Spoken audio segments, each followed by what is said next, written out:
나라가 어려울수록 점집이 붐빈다는 말 들어보셨나요? 1997년 IMF 위기가 한창이던 시절 전국엔 점집이 매우 성황했습니다.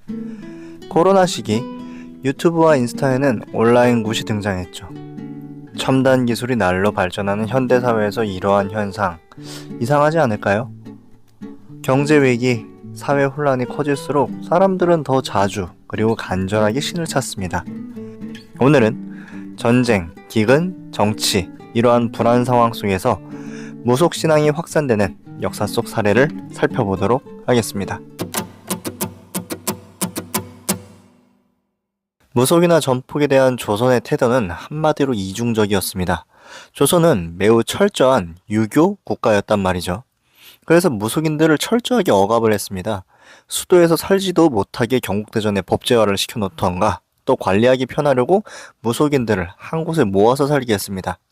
하지만 그러한 당시 사람들의 인식에서 전폭은 매우 중요한 것이었죠. 반란 등 영무 사건이 있을 때마다 항상 나오는 게 거사 날짜인데 이런 걸 대부분 무당들한테 물어본다는 거죠. 또 국가 재난 상황 속에서 무속은 빠지지 않았습니다.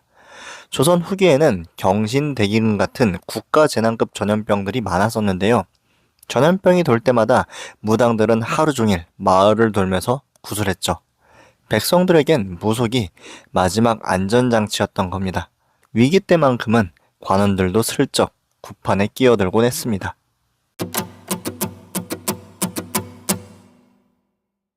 일제가 우리나라를 강점하게 되면서 무속은 비종교적인 시선 아래서 미신이라고 하는 단속 대상이 됩니다.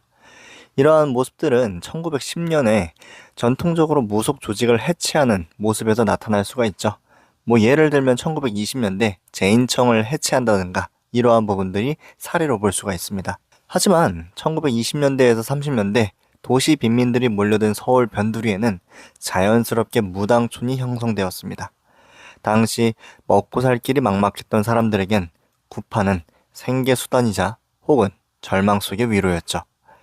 일제의 억압 속에서도 무속은 조용히 그러나 끝까지 살아남았습니다. 가파른 경제 성장과 근현대의 근대화 과정을 통해서 우리나라에서 무속은 점차적으로 미신화되었습니다. 하지만 일반 국민들에게 뿌리 깊게 내린 무속 신앙이 한순간에 없어지진 않았죠. 1997년 겨울 IMF 위기로 전국이 얼어붙었습니다. 대규모 구조조정에 따라서 대규모 실직이 일어나게 되고 대한민국 국민들에게 엄청난 불안감을 안겨주었죠. 이러한 불안 속에서 전국의 무속 관련 종사자가 매우 폭발적으로 늘기도 하였고요. 또 이러한 경제적 위기는 2008년 금융위기 때에도 마찬가지였습니다. 2019년 코로나가 한창 창궐하던 시기에도 온라인 굿, 줌 타로 등 이러한 다양한 굿판들이 발생하게 되었죠. 근대화 이후 경험하기 어려웠던 감염병의 창궐로 사람들은 불안과 공포를 느꼈고요. 이 분위기가 기술의 발전과 함께 새로운 모습으로 등장하게 된 것입니다. 예전에 마을 어귀에 있던 굿판이 이제는 스마트폰으로 들어오게 된 것이죠.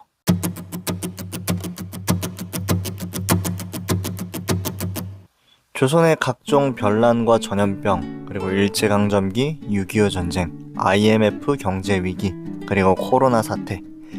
불확실성의 순간마다 무속신앙은 사람들 곁에 있었습니다.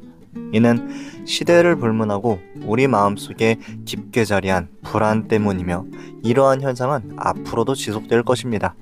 가파르게 성장하는 경제지표와 선진국 반열에 올라선 현재 대한민국의 성장과는 무관하게 무속의 흥행 또한 계속해서 유지될 것이라는 것이죠. 무속신앙을 단순히 미신으로 치부할 것은 아니라고 생각합니다. 사람들에게 긍정적 요소가 될 수 있는 가능성은 충분히 있기 때문이죠. 그러나 이러한 모습이 너무 절대적인 것이 되지 않길 바랍니다. 불안한 현실 속에 삶의 주도권을 다른 이에게 넘기는 행동을 하지 않았으면 하기 때문이죠. 중요한 것은 스스로 마음속의 불안을 털어내고 다시금 일어날 수 있는 힘은 결국 자신에게 있다고 생각하기 때문이죠. 이상으로 2025년 8월 전일록을 마칩니다.